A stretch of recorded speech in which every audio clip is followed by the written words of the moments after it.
Welcome, everybody, to Rick Del Santo's Classic Wrestling Talk. I am Rick Del Santo. Of course I am. We've got a very special episode here today with one half of the RocknRoll RPMs, Tommy Lane. Now, the RocknRoll RPMs, of course, toured up across the many territories back in the 1980s, including Mid-Atlantic, Tennessee, Texas, and, of course, the Knoxville area under the Fullers.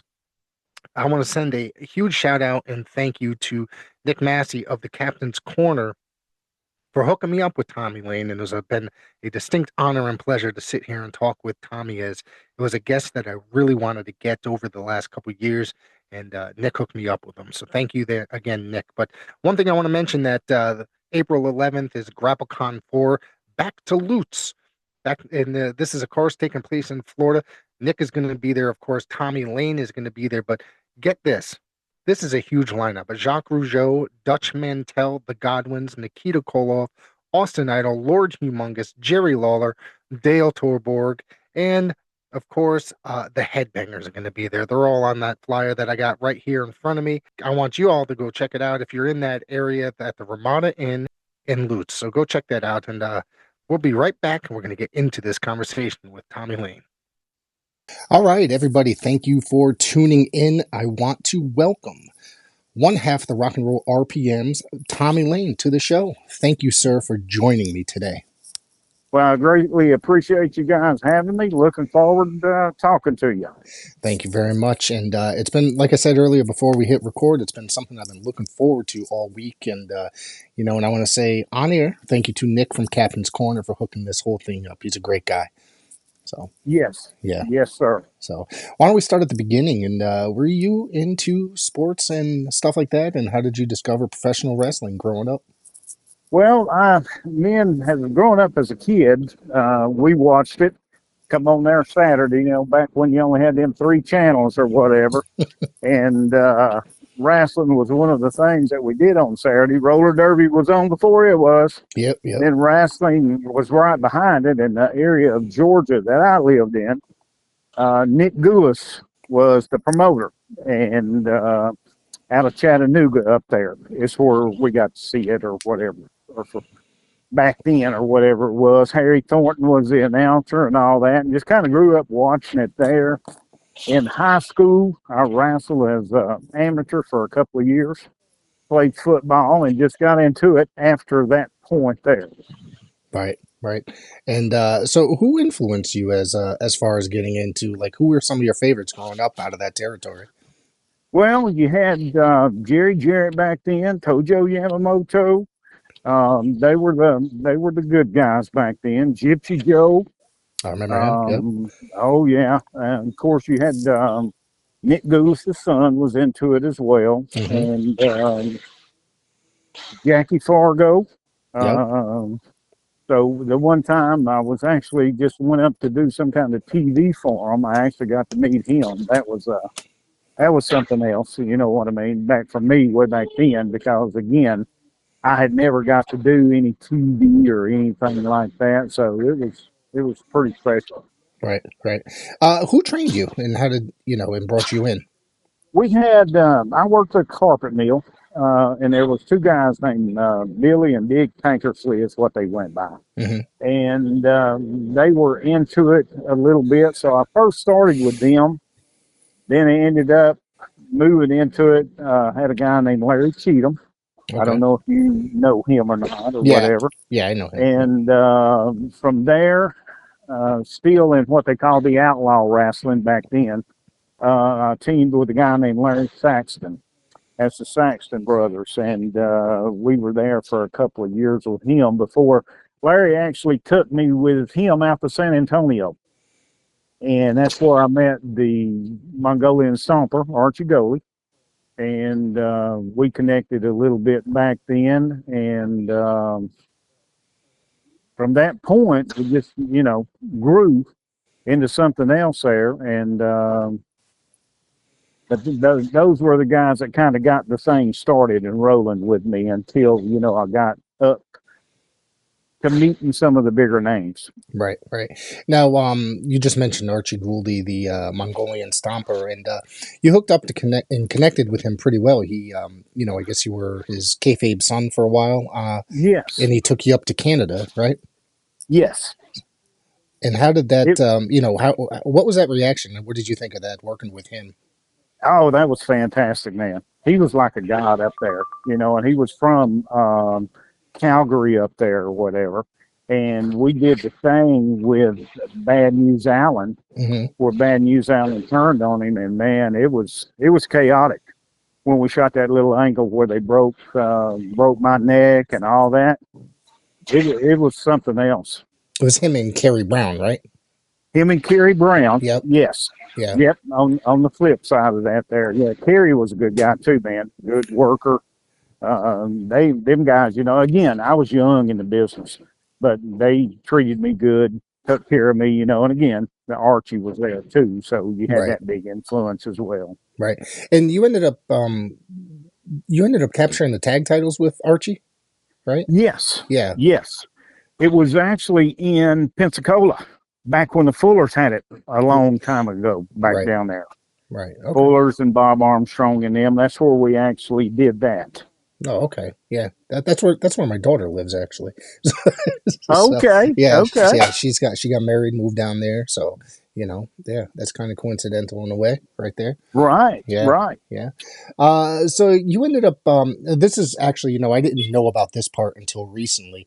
I was going through. I'm not sure if you're aware of the Savoldis have their streaming network, the Ultimate Classic Wrestling, and Who? No. the Savoldis, yeah, and Okay. they buy a lot of footage. Now they bought a bunch of Central States, the Kansas City territory footage. I saw you on there. Now you wrestled there as Tommy Rogers, correct? Yes. Yep. You ended Right. up teaming up with Marty Jannetty.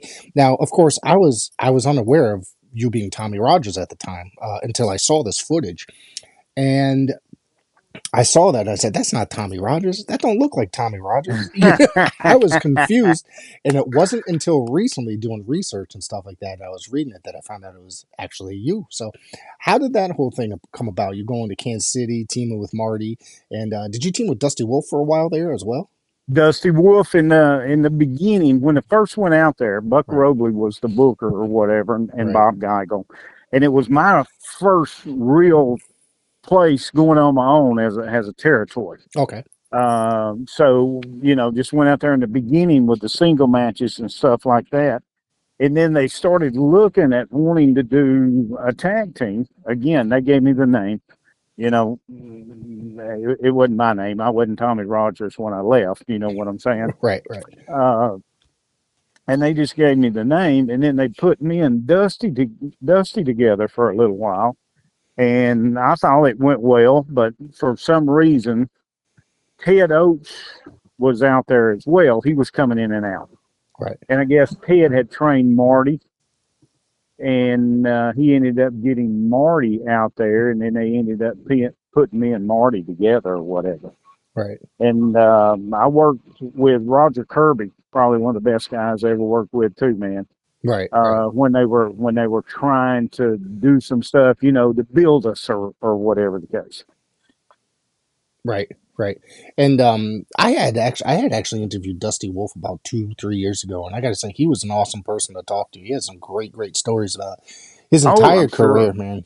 Oh Hmm. yeah, and spent of course, then spent a decent portion in WWF too, doing jobs and stuff. So Right, yeah, right. Yeah, Dusty right, was a good guy. I yeah, met him when I was in, matter of fact, when I was in San Antonio that long time ago. right, You know what I mean? And then we just happened to get back together there in Kansas City or whatever. But right. good guy, good Yeah, guy. absolutely.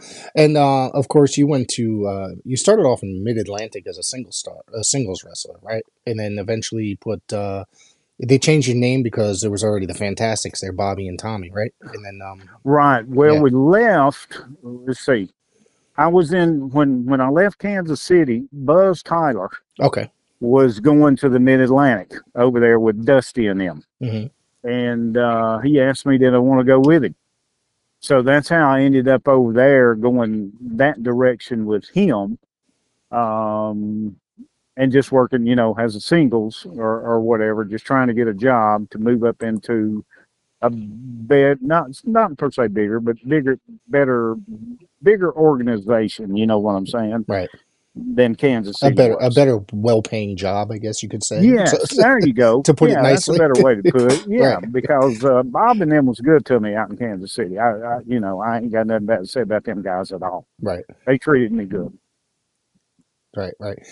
There's actually before we jump back into Mid Atlantic, there's actually a documentary on the Kansas City territory that I watched. I think about a week ago. I found it on YouTube. It's actually I'm not sure if you know skim through YouTube at all ever, but Hmm. you should check it out if you ever Okay. if you ever haven't seen it. It's really interesting. They interview a lot of guys that are some of the guys were really older. You know what I mean? That Right. were and I think it was some of the behind the scenes guys as well that were still around.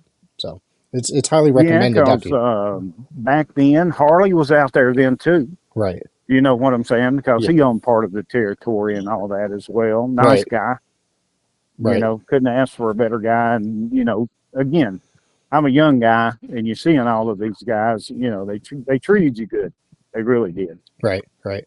And then, like you said, we jumped into the Mid Atlantic for a little while. You changed your name to Tommy Lane, and I understand it's Dusty Rhodes that gave you that name. Yes, yes. Yeah. And when me and Mike was Dusty was the one that actually came up with Mike because Mike had worked with Dusty in Tampa and all that. Right.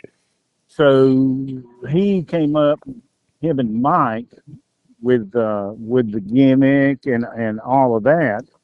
And at the time, Bill Watts had the territory in Louisiana. Right. So it was one of those things where they were looking at trying to get the Rock and Roll Express up there.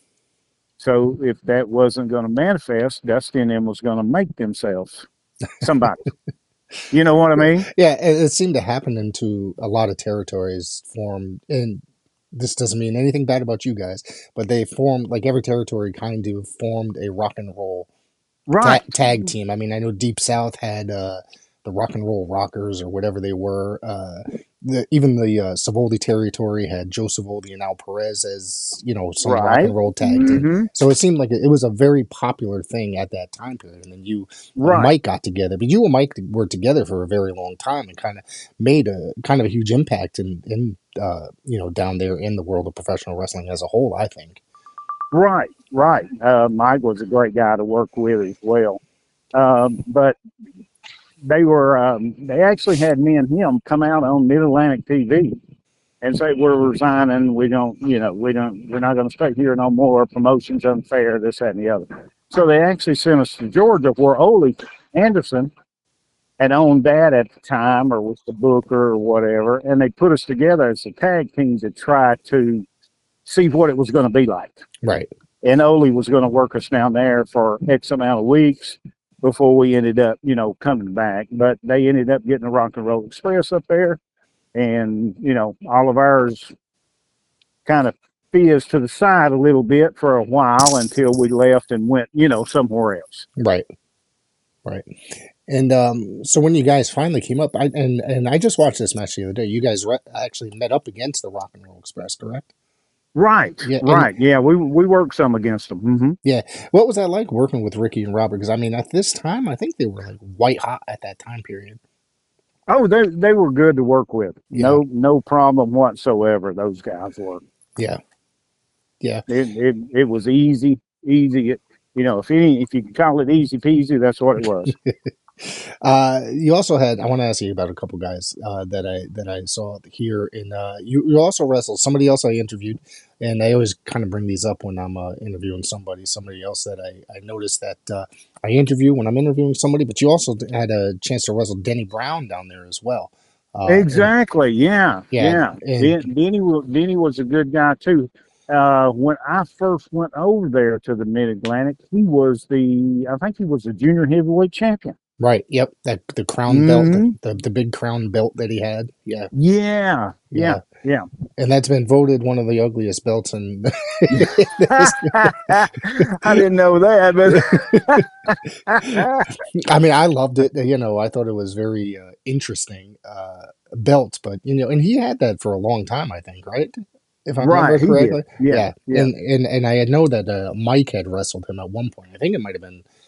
One of the earlier Yeah, yeah, Starcades, I think. Yeah. him and Mike worked together quite a bit for it before, they started putting us together over there. Right. Right. Yeah, I think they even had a little thing in the Florida. Oh, that's possible. Yeah, because Yeah, I think they were on the third Starcade, if I remember correctly. right, Yeah. right. So yeah. Is there anything else that stands out because in your Mid Atlantic area that your run there in the Mid Atlantic? Um, Learn from a lot of good people. You know Yeah. what I'm saying? As far as working, even in the first, second, and third matches, they had really good underneath guys. Right. Flair, Wahoo, them guys were over there. I actually got to do a match one time on TV with Flair. Oh wow. Yeah, yeah, that was pretty good. It's on YouTube. Yeah. Oh But back in the day, so lot of learning. You yeah. know what I'm saying? Because you had people there that knew how to work and knew how to do stuff. Right. So that part of it was very good. Sam Houston Oh yeah. Used to work with Sam all the time over there. Oh wow. Yeah, yeah. He was the same way.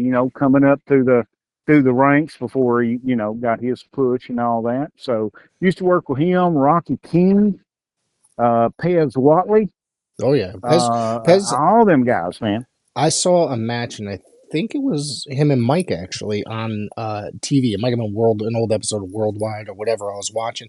And the drop kick that Pez Watley delivered was just insane. He had like one of the best drop kicks in professional wrestling, I think. Yeah, yeah, And, he yeah. was, He was. and I think he doesn't get his just due, these days because I think he was like seriously an incredible worker. Oh, without a doubt, Yeah, without a doubt. yeah. And now this one, you went down to Texas after Mid Atlantic. Am I correct, or is that don't go on We to Texas All Star Wrestling? Maybe. we when we left the Mid Atlantic, when me and him left the Mid Atlantic, we went to Puerto Rico. Okay. All right. So my notes are a little bit out of order here. Okay. Right. Yeah, And that's where we went to there, and actually Abdullah the Butcher helped us get booked over there. oh, okay. And he was going in and out of Mid Atlantic and Puerto Rico at that time period. Am I correct with that? Yes, Yeah. yes, him, and I don't know if he owned part of it or whatever the case, but he was a big draw over there, Right. and he actually got us booked over there as the rock and roll, the gimmicks or whatever. Right. And you guys captured the tag titles in Puerto Rico, Yes, right? And we go ahead. Sorry. we when we first went over there, Luke and Butch, the sheep herders, Hmm. they worked with us on their way out. We were coming in or whatever the case. Okay. Okay. They were probably going to, I'm guessing, Crockett. I'm guessing at that time. I'm going to Either that. that or WWF, one or the Right. other. I'm going around the time, I'm guessing the time period because I think if it was 87, then they were going to, they still went in there to Crockett for about 2 years. And then I think they went to WWF in 89, Right. So that's 89 probably maybe. what it Yeah. was. Yeah. Yep. Mm-hmm. And I believe that did you get to meet with, did you wrestle Eric Embry down there as well? Yes. Yeah. The once the sheep herders left, Eric Embry and Rip Crusher. Okay. Rip, I think, was kin to the sheep herders, one of the sheep herders or whatever. So we had a program with them for quite a while. Right. What was it like working with Eric Embry? He was like growing up, he was like one of my favorites watching him in Texas and stuff. Very easy, good heel. Right. Lead you through the match, make you look like $1 million. Do the stuff the way that it's supposed to be done. So it was always good working with Eric. Eric and Crusher both. Right, right. And then after Puerto Rico, did you ever get to work with the Swoldys ICW? Because I know they had a deep connection with Carlos Colon at one point in Puerto Rico. No, You didn't come up there. Okay. Yeah, we worked for them only there. Okay. And did you ever work the Northeast part of the United States? That's another. I didn't. Yeah. Nope, never did. Oh wow. You're gonna have to. I know you never worked up there. You're gonna have to come up here for a convention sometime. Oh yeah, it'd probably be pretty cool, without a doubt. Yeah, come make sure it's during the warmer weather because it gets colder. I can only imagine. You weren't down there during the Brody incident, were you? Or was this? No, we had left. We wasn't down there with all of that or whatever. Right, right. And then for a while, I think you went to, is it Continental? CWF, right? For the Went to for Memphis. Yeah, Memphis, we went Memphis. to Okay. Memphis. Went to Memphis up there. They brought us in as baby faces to begin with, and we was Okay. wrestling a Japanese team, Sato and Goto. Okay. Yep. That was up there at the time with Tojo Yamamoto, the manager or whatever. And after a couple of weeks, they were like, guys, we think y'all be better heel. So, okay, no problem. So they ended up turning us heel. Right. And then we started wrestling. Tracy Smothers was actually who we turned heel on TV against. And Tracy, I don't know if you knew him or not, another Oh good yeah. guy. Yeah.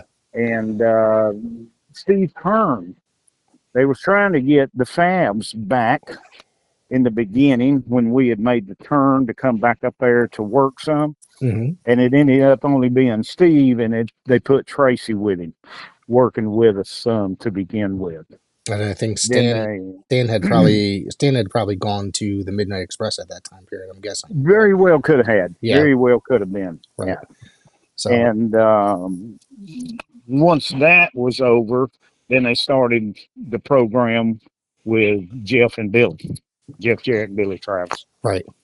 Right. And that's another guy, Billy Travis, doesn't get enough due, I guess you could say, talked about enough these days, because that guy was incredible. The incredible heat that he got over the years, and you know, he was great to watch. I thought, in his feuding with Jarrett and stuff over the years. Oh yeah, Yeah, mm-hmm. yeah, Yeah. yeah. So who else did you work Bill Dundee, I believe, as well, and a number of guys over there in Memphis. Let me see if I have it here in my notes here, but yeah, it was just that whole territory that was still, I guess, 87, 88, and that was pretty much on fire, I guess, in my eyes it was, at least, because Yeah, yeah, it was still alive pretty good. They had Tommy Rich, Austin Idol coming yeah, in and out, working with Lawler and Dundee, right. and some up there then, and Gary, gosh, what's his name? Trying to look here. Out of Texas, Cactus Jack. Oh, Mick Foley. Yeah, Mick yeah, Foley was yeah. up there. Him and gosh, Marty, I I think can't think him of what and the him guy's and name. Gary Young, right? There you That, go. yep. That's it. That, Gary Young. That's yeah, who I was trying to think of. that's They were actually there. the first episode of CWA, Memphis Wrestling, whatever you want to call it. They were on it that I ever watched. They were on it Okay. as a tag team, and I got Memphis Wrestling for a short period up here. I was a huge, yeah, I loved watching Southern wrestling. I grew up in the Northeast where it was WWF land, and I didn't, Right. I used to read about a lot of the Southern stuff in magazines, and eventually tape trading and all that kind of stuff, and just getting a lot of the Southern stuff, because to me the Southern stuff just seemed there was more heart and realistic, realism in it and stuff like that. You know what I mean? uh, oh yeah.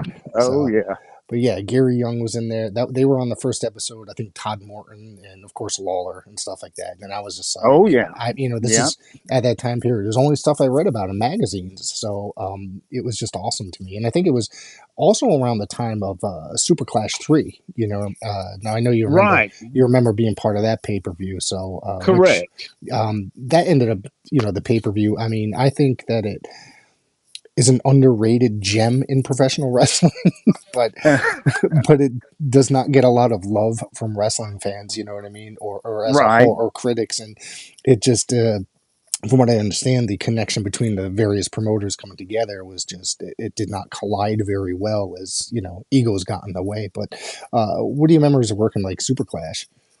Um, for us, it was like a quick in Yeah, and out shot. You know what I mean? yeah, Because we were on kind of our way out okay, of going, and I think it was us and Cactus Jack against the Guerrero brothers. correct. Yep, So yeah, so it was a quick in and out for us. You yeah, know, pay was nowhere near what I'm sure they are today. It was just like a normal show.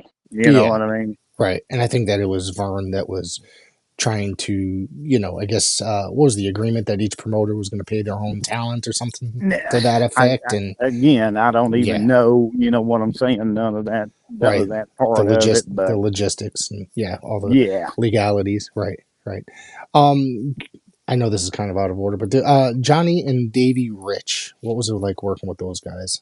fantastic, man. 'Cause those That was guys, probably some of our best work was working with them guys really. up there in that Knoxville. Oh yeah, So I used yeah. to, That place got on fire up there working with them. It really, really did. It yeah. was good. I go back and watch tapes from that area quite frequently, on YouTube and stuff like that. And Hmm. I always discover some great gems. You know what I mean? It's just something that's it's a little bit different. You know what I mean? That's it's amazing that it didn't last nearly as long as some of the other organizations and stuff. Right, and I don't know what the just desserts were of it. I heard different stories because Ron Fuller Right, was the one that was the money man. Him and another guy, right. and I heard different stories about why they were letting it go. But we had Archie up there. Hmm. They had a bunch of different people.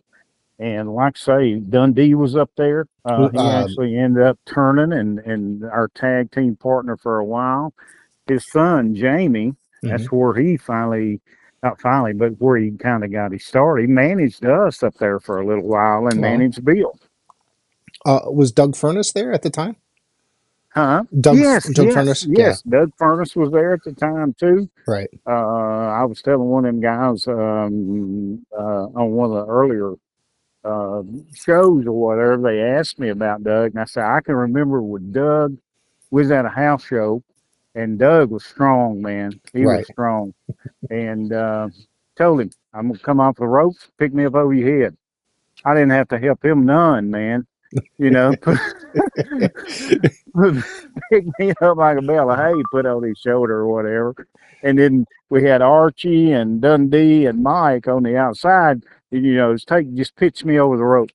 Right, And he right. did, man. It's like a feather, like throwing a feather over. But I won't never forget that. Yeah, he was another guy. He went on, incredible work. He ended up in WCW for a bit, and then went to Japan and became a huge tag team star with Phil LaFon, Dan Right, Garfit, whatever, and did a short run in ECW and WWF as well, and then we lost him early on in life as well. So right, yeah, right. yeah.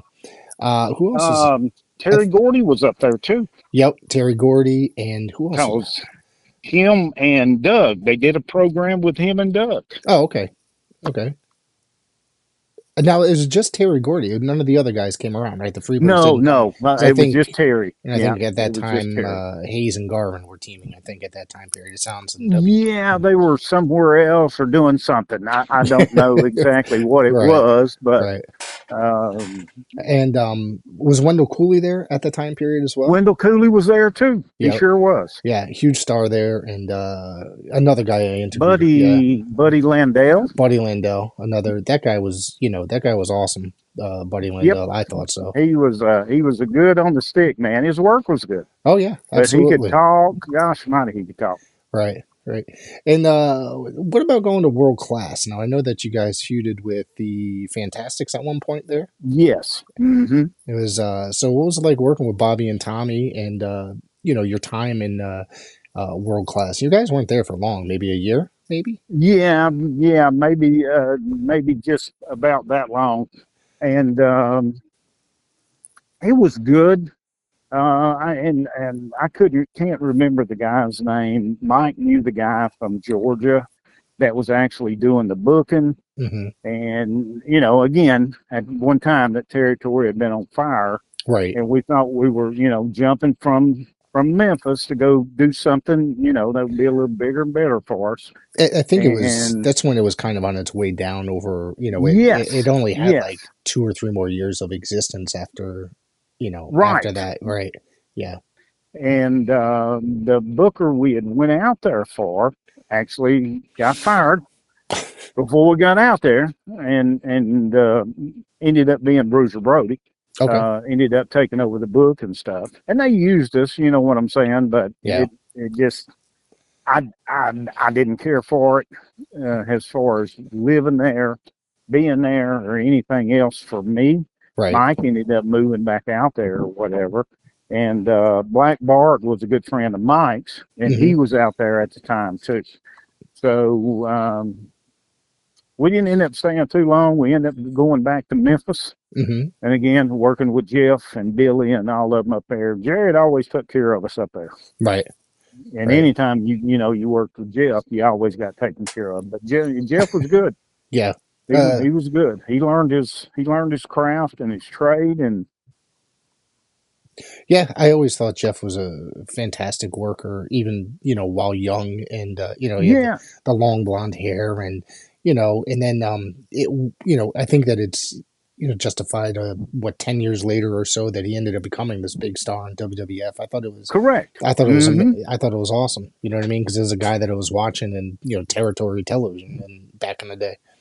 Boom, he gets that opportunity, and he done well with it. Yeah. Yep. There's a couple names I want to mention in world class that you guys got to meet. Was one was Frankie Lancaster. Do you remember working Frankie Lancaster? Remember working with Frankie and Eric? They were the two Yep. that worked together out there. That was Eric. That was during Eric's babyface run, was it? Or Eric, no, Eric was a heel. he was a Eric heel at was the a time? heel. Okay. Yep, he was a heel because he actually teamed up with us against the Fantastics and Steve Simpson.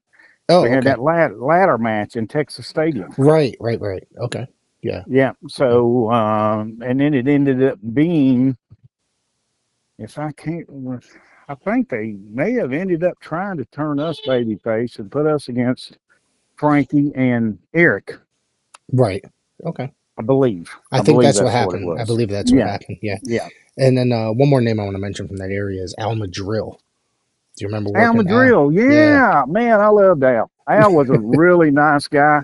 Yeah. And, he kind of give us the layout of the land and stuff. You know Yeah. what I'm saying about Right. out there and working with people out there and this, that, and the other. I liked Al. He was a nice guy.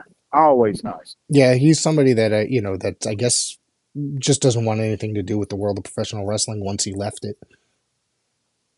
I Bah. get it. Yeah, I get that. You yeah, know what I mean? yeah, I really do. yeah. I've heard that he's turned down, podcast appearances, turned down convention appearances, and all that stuff. He just doesn't want to do it. Right. So I guess he's happily retired. So Right. You yeah, know what I'm saying? right, And, once you get, it's probably easier for people to keep in touch now. right, Back then, the phones that you had, you didn't have all these cell phones and all that and landlines and all that. right, And kind of once you get out of the business, if you don't have no connect on what's going on, you're just kind of way. It's kind of like the carnival business. right. If you're in it, you're in it. You know what I mean? Yeah, And you're in touch with people, but once you get out of it, they're doing their own thing, and then you're doing your own thing. So right. it's easy to get out of touch with people. Put it that way. Yeah, and now there's all social media, like you said, cell phones, all that kind of stuff for people. It's easier for people to get in touch, these days and Right, to stuff like keep that. up now. Yeah, Mm-hmm. yep. And you mentioned, oh wait, you mentioned Black Bart a minute ago. Did Yes, you didn't have a chance to? Did you know that there was a book about him that he was I co-written? I did not. Yes, my friend Vinny Berry lives down in Texas, and he co-wrote it with Bart and it was released just a couple months before Bart's passing. No kidding. Yeah. I'm gonna have to get you a copy of that book. So I'm gonna and have to send it to you because the book is very interesting. It's a very cool book, and Mm-hmm. I'm glad that Bart got to get his story out there before he passed. He was a good guy too. Yeah. He was in the Carolinas, Yep. and he, like I say, him and Mike went back because they was in Florida together because he had worked down there with Dusty and Ron Bass as a tag team Yep. and Yep. all that.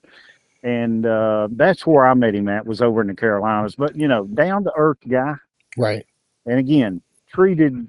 I'm sure you've heard it. Some of the higher ups don't necessarily always treat the middle card or the younger guys or up and comers very good. Right. Yeah. But some of them guys were above board on how they talked to you and how they treated you and all that. And Bart was one of them guys. Right. He was a class act. Yeah, he always seemed kind of very nice, I should say, because I was actually friends with him on Facebook. Like we didn't talk a lot, but we talked sometimes, and he was always very friendly. Anytime I would shoot him a message and stuff like Correct. that, I was trying to get him as a guest on the show through Vinny that helped him write his book, but he was kind of going through his sickness, so some days he'd feel good, some days he didn't. You know what I mean? Right. So Right. it never planned out, but I guess that's how it is, and I feel bad that he's gone because I loved watching him on TV as a kid. Even when he went to WWF and WCW, he had kind of, he was just kind of putting guys over. He was still, I remembered him being in Mid Atlantic and World Class, I guess his glory days, I guess you could say. So he was always, Right. you know what I mean? You did, of course, you ended up wrestling Shawn Michaels, Marty Jannetty as they were the Midnight Rockers. So Exactly. And in Memphis over there. Sure yeah, did. We had a run with them guys over there as well.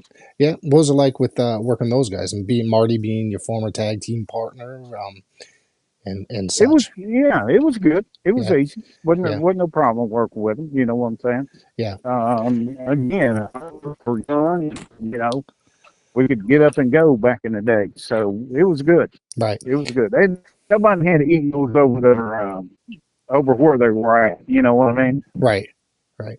What did you think of Shawn Michaels? Did you know that he would become the big star that he was going to become like down the road? I did not. You know Yeah, what I'm saying? I yeah, didn't. yeah. I thought it was kind of at first I didn't think it was very convincing, but but Right, right. over time I guess I got used to it the way things changed over the years and stuff. Correct, Yeah, correct. Because I'm sure back in the day, you watching nothing but up there, you seen big right, guys, right. and we tried to get into the WWF before I ever quit. You know what I'm saying? But we come along at the time where neither one of us was 6'5" and weighed 300 pounds. Right. I was going to ask you about that, about it, if you ever tried to get in there, if that was ever a consideration. I know Mike ended up going there, spent a couple years there underneath, doing jobs and stuff like that. But I was wondering, as a tag team, or did you ever try getting there at all? Because it just seemed like naturally that a lot of people would end up going there, at least for a small run. You know what I mean? Right, Yeah. right. Yeah, we sent stuff up there, and not Earl Hefner, but his brother was one of the agents at the time, Right. and that's corresponded with or whatever it does. Hmm. But it just never turned out. You know what I mean? Yeah. It happens. Yeah. It Uh, does. yeah. I mean, there's a lot of guys I thought would be, fit in there. What about WCW? Did you ever try going there at all? We never went back there either. Once we went back to Memphis, I ended up passing out and quit. Right. What? Tell me about the was it the Doctors of Rock angle with the loser leaves town match, and that's still talked. It's Yes, still talked about today. yeah, that's good stuff. Because we had done a thing, and then they wanted to put a mask on us and brought us back under as the Doctors of Rock and stuff. It was pretty good. Tennessee used to come up with some crazy ideas about stuff, but Oh yeah, overall was pretty good. they definitely did. They seemed to be ahead of the game sometimes, but they would also have some crazy stuff. You know what I mean? We're You're right. That's a good way of putting it. They were. If you went back and looked at some of the stuff they did, it looked like they were way far ahead. But then again, there was some stuff that you could scratch your head on too. well, bringing what are they bringing Adam West at one point as Yes. Batman? So I'm like, so, I mean, and me being a huge Batman fan and that watch, that was my era. Even still, I was just like, this is just too strange for me. you know, Right. you know, Exactly. you got to meet a young Scott Steiner down there as well. So, Scott was there. Always listened. You know yep, what I'm saying, in the ring, and ended up again going on and being a big thing. yeah, But he was always a nice guy. yeah. I had a chance to meet him a couple years back at Hmm. I guess an indie event. They brought him in to do a signing and stuff like that. He was very friendly, actually. Even Right. yeah. Hmm. So, uh, another match I want to see you guys met down there is you guys meet the AWA World Tag Team Champions Pat Tanaka and Paul Diamond, Bad Company. Um, You guys had a Those chance. were two guys. Those were two guys, good guys to work with too.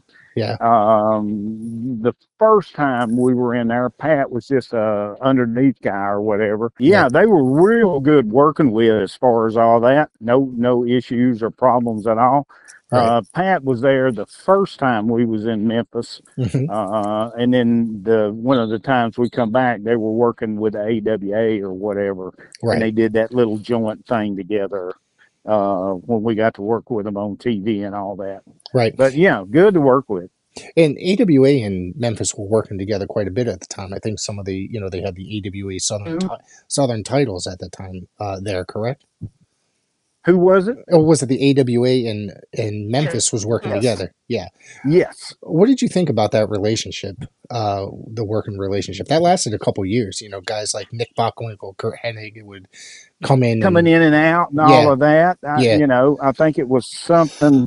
And again, I don't know the politics and all that stuff of it, right, but I think it was one of those connections where, Lawler ended up getting to be a world champion. right. And do you think He it was was, oh, come up and do that. You know what I mean? yeah. Do you think it was one of their ways to try to compete with the expansion of the WWF at the time period? I think it was a joint venture for both by letting the talent come to both places. Right, right. Okay. So yeah, I think it was something along those lines. Yeah, it seemed that way that they were trying to do that for, kind of on and off for a number of years, it seemed.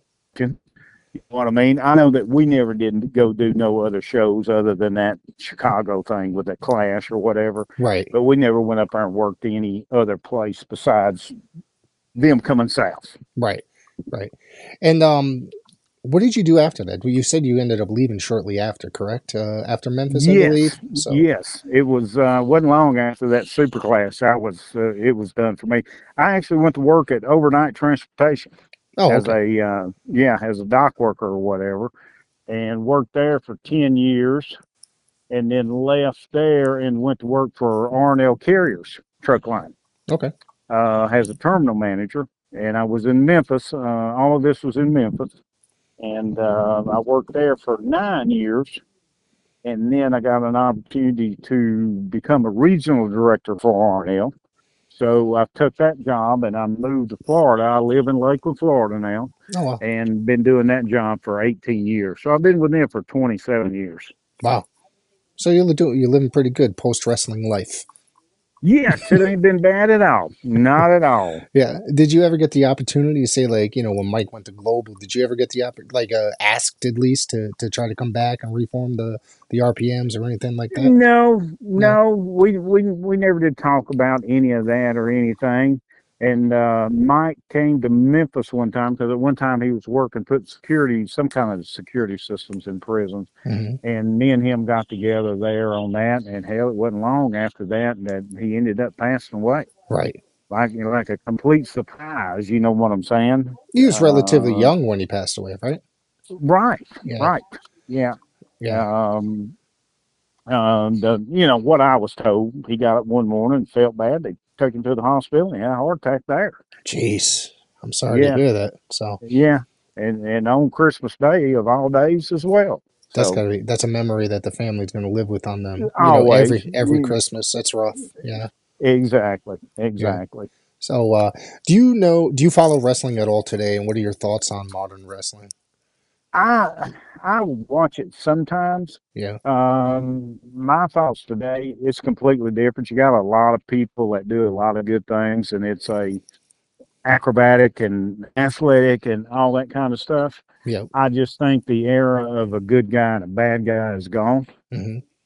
You know what I'm Oh saying? yeah. And that Yeah. storyline is gone with it. It just kind of seems like It's the fans cheer who they want to cheer for, whether that's it. regardless of babyface or heel, and so Yes, that line is blurred, and there's a lot of great competitors out there today, but there's also a lot of gymnastics, you know, correct. and Yeah, yeah. it frustrates me on to watch a lot of modern wrestling sometimes, and growing up, in an era where, I guess it was kind of dying, I guess, down a little bit, slowly, but it was, I appreciate watching. I don't watch anything really too modern, like, with the exception of, some local independent shows that I go to. You know what I'm saying? Mm-hmm. And they kind of keep it. It's the guys that are trained by. We got a school up here. Paul Roma, Mario Mancini. They own a school up here, so I go to the shows there. It's Okay. so. And they teach us. They teach they're two old school guys that teach your kids the right way. You know what I'm saying? So, Correct. so Correct. Because so you went to a place where it's a small show, big show. right. You wanted to get heat on somebody, and you wanted them people. You wanted them pissed off and mad. I mean, Right. when you left the arena, and you wanted them, and that baby face, he's going to get you next time. He's going to get you, and you just don't see it no more. And Now, that's probably the biggest part that I've seen that's changed. yeah, it's always fun to see when there's a fan legitimately getting pissed off and upset. You know what I mean? Like Right, in the crowd, it doesn't happen too much these days, but when it does, uh, it's always enjoyable. right, To see it. right. It brings back a memory, right? Right? Yeah, they're doing their job the right way.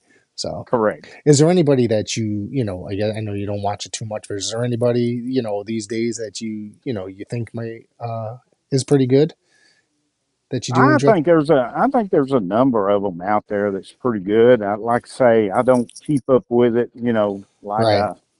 like I did years ago. Right.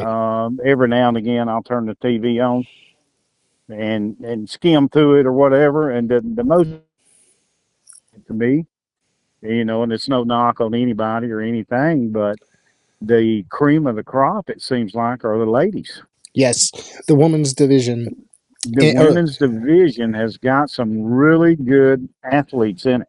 Yeah, it's probably the best it's been for since I mean, God knows how long, really. You know what I mean? Because in the '80s, Hmm. it was a novelty in the '80s and '90s and before, Correct. and now it's like they'll have all women shows or women are main eventing big events and stuff like that. Wi- So Without a doubt. And the storyline for them is better than the storyline for some of the guys. yeah, it's a lot better watch to watch the woman these days. Some of them are the best out there. I mean, like Ric Flair's daughter, Charlotte Flair. She's an amazing talent. I think to Well, watch. it got there for a time with Yeah. Vince and them coming through there. Right. It was all about what you was going to show. Yes. The most skimpiest thing that you could show to get people turned in, to tune Yeah. in or whatever the case. But now it's really about the wrestling part of it and the Right. things that they do. Yep. And it has changed a lot, but I think it's a lot of the cream of it right there. Yeah. And just like you said, their main event and stuff because people want to see that. That's Yeah. what they want to see. Back in the day, though, that wasn't happening. You weren't seeing. That was not happening. Yeah. That wasn't happening. Yeah. I can remember when we go back to Kansas City and St. Joe, Missouri was where Lord Littlebrook, Hmm.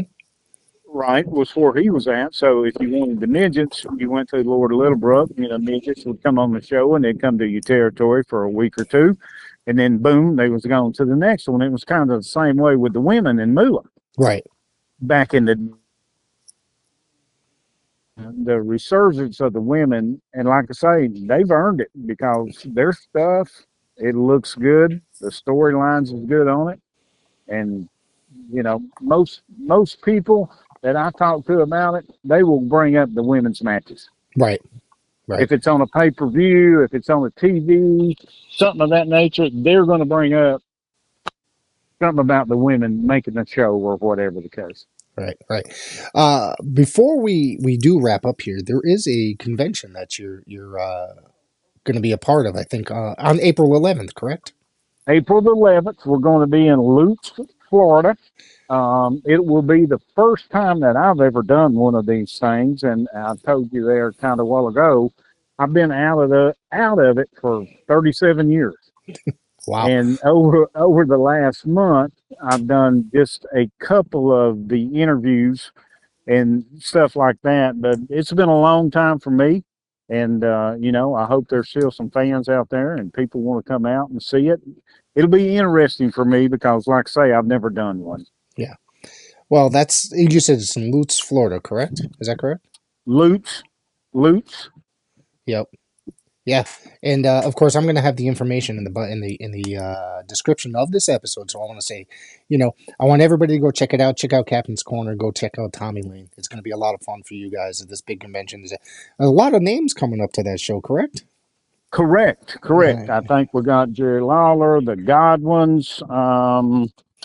I was trying to think of There's who else. They've Jacques. got Chick Donovan. Yep, Jacques Rougeau is going to be there. Jacques Rougeau going to be there. Dutch Mantel. Dutch Mantel. So I'll go some of them Tennessee guys. So Yep. I'm familiar with some of them guys. Yeah, I just looking at Austin Idol. Looks like he's going to be there. Okay. Lord Humongous. Who's the other? There's Nikita Koloff. He's going to be there. So I don't know. Is he going to be there too? It looks like he's on the flyer that I'm looking at right now. So right, because he was in the Mid Atlantic when I was over there. Yep. Yeah. Yeah. So it's going to be a good convention, and let me see if I can get that date one more time before we. This is April 11th. This is at the. Hang on one second. Ramada Inn. Ramada Inn. Thank you very much. Ramada Inn, Tampa Suncoast Parkway, 2101 North Point Parkway. That's in Lutz. So I want everybody to go check that out. Go check out my friend Tommy Lane and get yourself a picture. Get yourself an autograph, right? You're going to have fun out there. Good times. Yeah, good times. Good times. Tommy, I want to say thank you so much for joining me here today. I really appreciate you taking your time and sitting here chatting with me today. It was my pleasure. And anytime you want to talk, you know where I'm at. Absolutely. Thank Enjoyed you. it.